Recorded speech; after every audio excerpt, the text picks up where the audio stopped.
Was Christovao Ferreira, the apostate priest portrayed by Liam Neeson in the movie Silence, actually in charge of the Jesuit order in Japan when he apostatized? History texts that mention this in passing always boil it down to a 1 or 2 sentence answer. It says that the head of the Jesuit order apostatized and it was a PR coup for the Japanese government. But the answer is a lot more complex than a simple yes or no. A review of Ferreira's life, and I'm using Liam Neeson's picture here as I don't have a picture of Ferreira, makes Ferreira's betrayal of his faith stunning. I'll do a separate video on Ferreira's life later.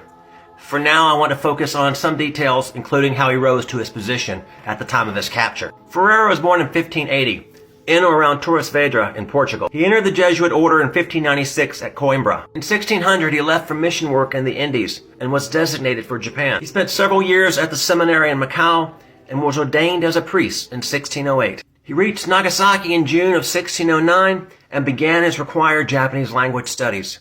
Within 2 years, he was hearing confession, and by 1614, he was able to preach in Japanese. However, in 1614, the Tokugawa government decreed that all Christian missionaries had to leave the country. 27 Jesuit missionaries defied the order and went into hiding. Ferreira spent the next few years performing sacraments in both Kansai and Shikoku. In 1617, he moved to Nagasaki and became the secretary of the provincial, where he recorded the activities of the Jesuits throughout the country.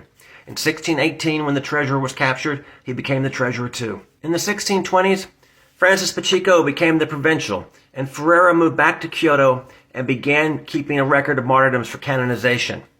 Pacheco was arrested in 1625 and then burned at the stake in 1626. Another Jesuit, Mateus de Corus, became the provincial, but he was older, and he died in hiding in 1632. The Jesuits tried to replace their martyred brethren, but without success. So they adopted a rule that said most senior person is the acting provincial.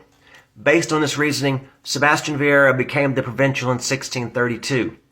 However, he was captured in summer of 1633.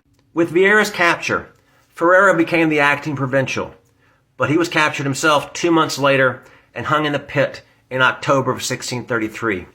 He apostatized after 5 hours. Ironically, a Portuguese ship saw him being led off to be tortured and reported to Macau that he had been martyred. It would be 2 years before the Jesuits would learn the truth.